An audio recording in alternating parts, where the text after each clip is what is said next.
All right, so just very quickly, kind of doing a Las Vegas review as we have passed the weekend. I went ahead and looked back at some of the races and kind of rewatched them. At least mainly the Truck Xfinity one, since I actually paid quite good attention in the on the Cup Series.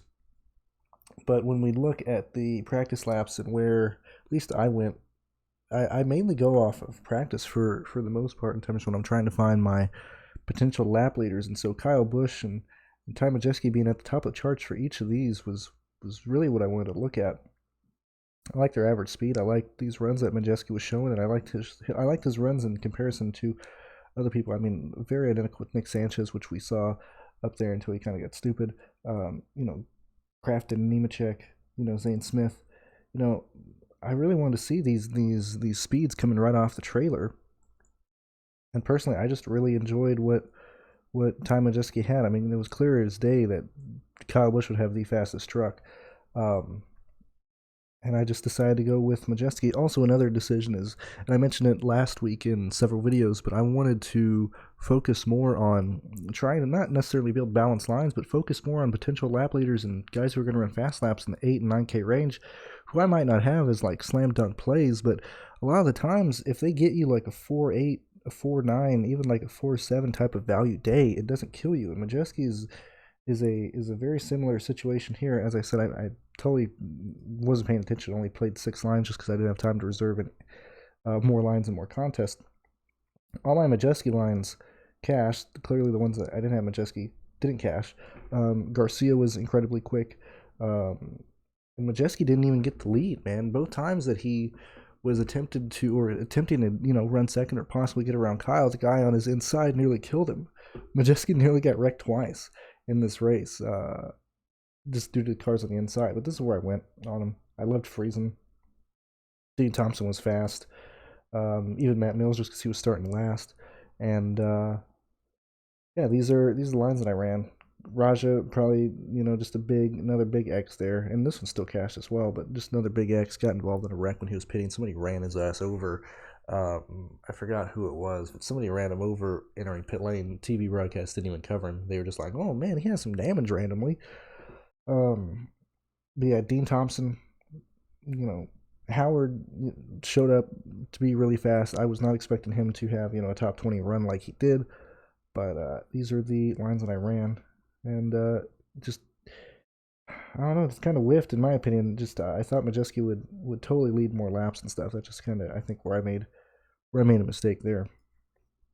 Going to Xfinity, um, these are the averages.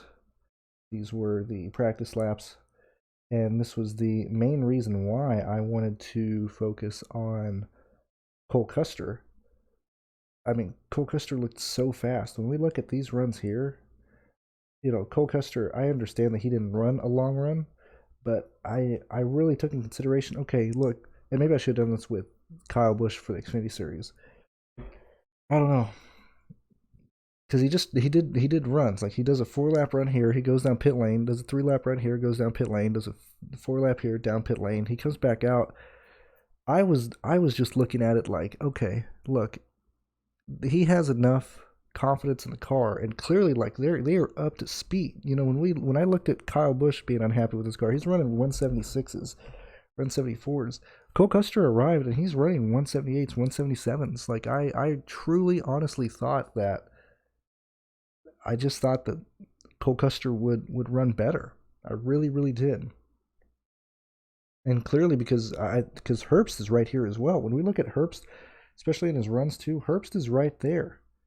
In his practice laps, Herbst was right there. Austin Hill, eventual race winner, who ran down Chandler Smith.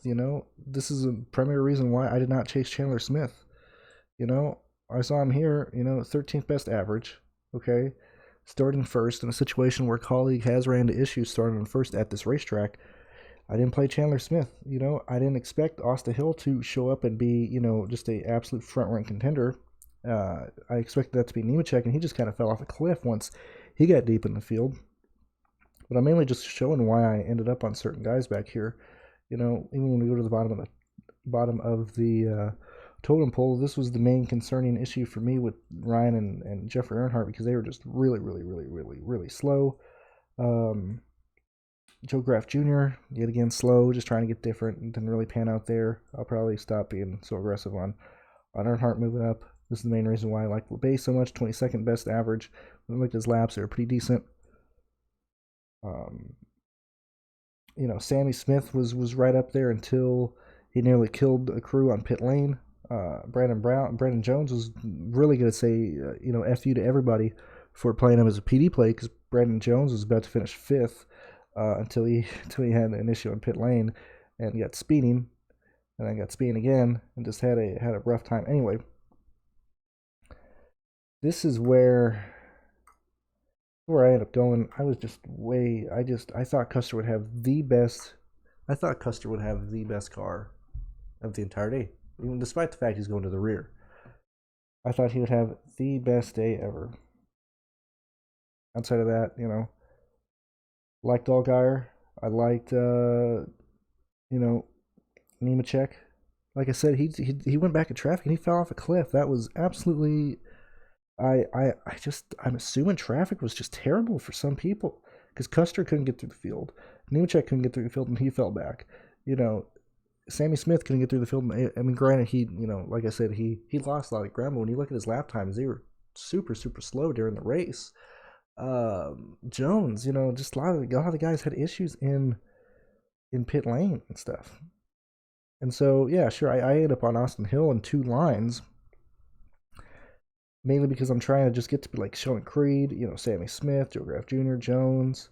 I just wanted to try and, spread out ownership more and more.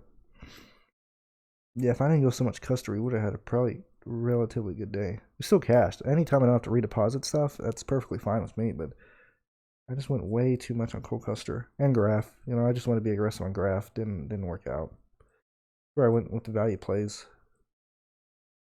As I said in the live show, I was kind of using these guys, and I wanted to really get off of Jeffrey and Ellis. I wanted to get up to LeBay. I wanted to just get different with, some Balicki here and there. Greg Galding here and there, just to try and get different and get the lineups being different. Joey Gaze.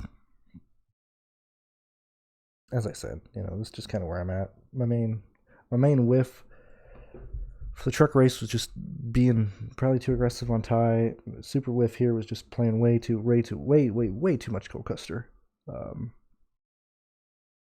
Yeah, that's just how it goes, man. In the Cup Series, kind of same conclusions here. I want to try and look back at what exactly I saw in Logano here. So I'm assuming that I saw Logano having. Let's see if I can figure out why I went with Logano.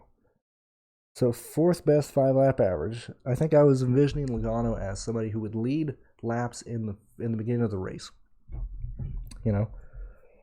So, I probably understood that, look, Logano normally runs well. In fact, this is his first ever DNF at this track, which is insane. It's insane to race a track that long and not have a DNF.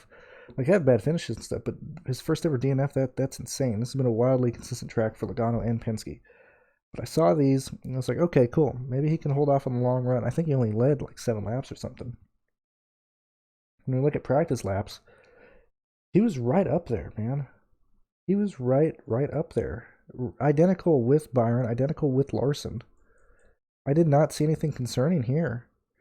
Clearly long run speed was just not there, and that's seriously what this was. Like, if you compare this to Larson and Byron at the top of your screen, it's clearly not there. But I just thought Logano would pull away way more than that. So I need to pay more attention to that. Not necessarily the long run, but like,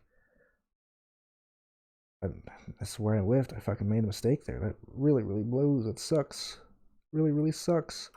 This is where I'm at. This is where I went at. Red are lines that I changed last minute. They were Byron line. They were Blaney lines that I did not want to have Blaney in. So red was like, okay, I gotta get off of here really, really fast.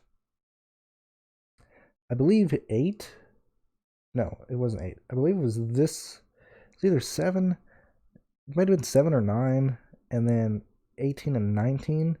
Some of those fucking kept flirting with the top 100 all day, all race long. Anyway, this is let's see. So I had 1, 2, 3, 4, 5, 6, 7, 8, 9, 10, 11, 12, 13, 14, 15, right? That's 51, 2, 3, 4, 5, 6, 7, 10, 11, 12, 13, 14, 15 lines with Logano.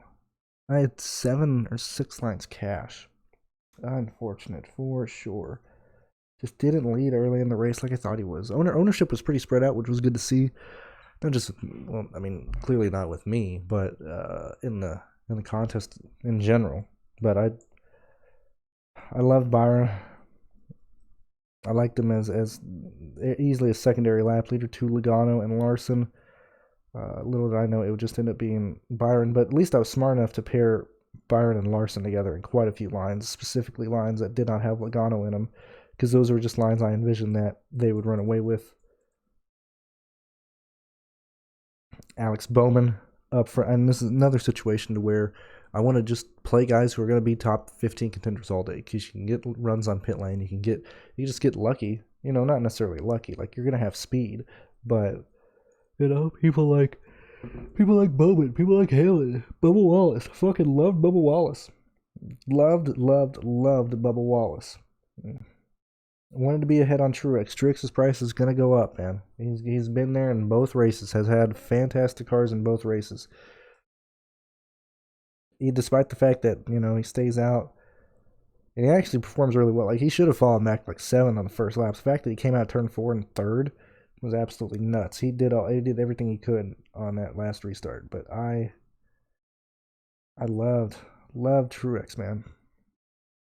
A lot of these Truex lines, yet again they worked with the, they were nearly in every single Byron line and stuff. There's too much Logano, man. Unfortunate.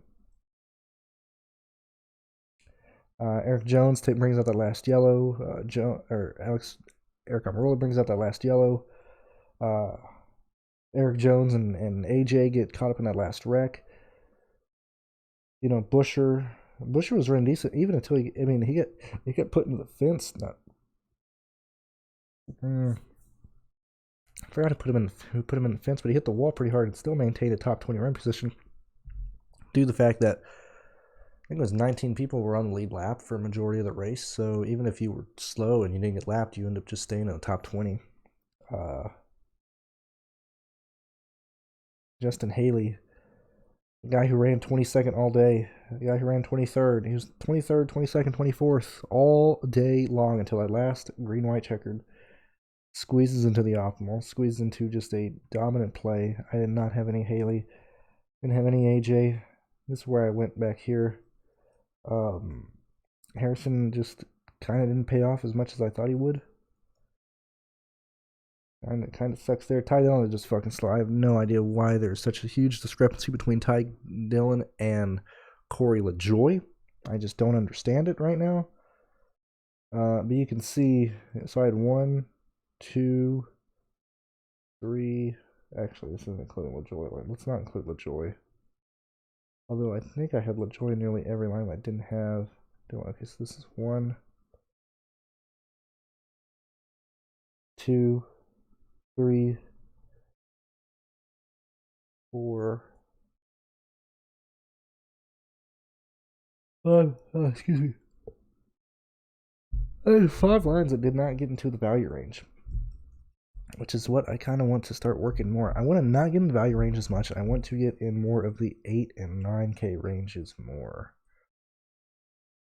Some people might find this video helpful. Some people might find it useless. But I really like going over and looking at my lines post race, a couple days removed, looking at how the race played out, and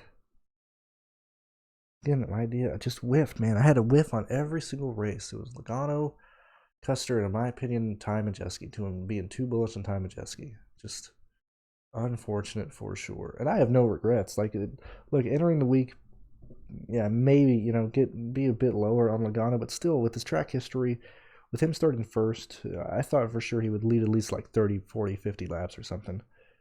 But man, it's Chevy and Toyota, man. It really is. I know this week at Phoenix is quite a different animal, but man, I'm still gonna be leaning on Toyota and Chevy, and if anything, Toyota might have the advantage here just because they were so dog shit last year. They got to be taking wholesale changes to their short track program. So, yeah. Oh, and then this is my FanDuel lines here. Oh, actually, did this not save? I ran more FanDuel lines. Bro, what the fuck? I had 10 FanDuel lines. Why did this not save my FanDuel lines? Or maybe I didn't put them in there. I was doing minus. I don't remember. I don't recall what the fuck I was doing. It's very similar. You know, I had lines very much like this. This may have been the one that finished. Let's take a look real fast. Now that since I don't have my freaking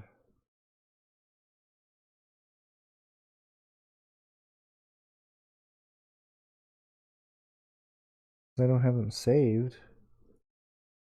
That FanDuel. Let's see. Winning line.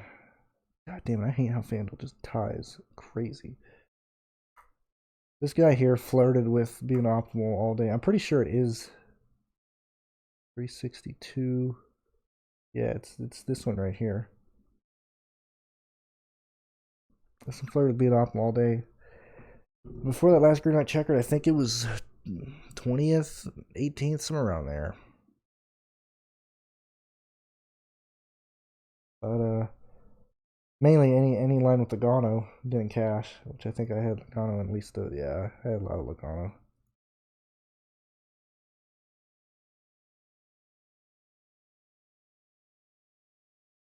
Yeah, just how it goes. But man, Suarez was fucking flying fast all day. Oh well, this is basically where I went. Oh, real quick, let's talk about F1 real fast. Let me bring up F1. Or do I really want to? I don't know. Dude, F1 is so fucking lame. Very quickly, very few people actually made profit in that $15 F1. I 70% Nico and really tried to get to Ocon and just different guys other than Alonso. I ended up finishing. I had the fifth highest scoring line for F1 that tied 115. I think like 30 or 40 people. I don't know, man. F1's such a fucking waste of time.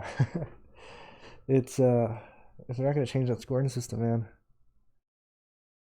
F1 is really dumb to play.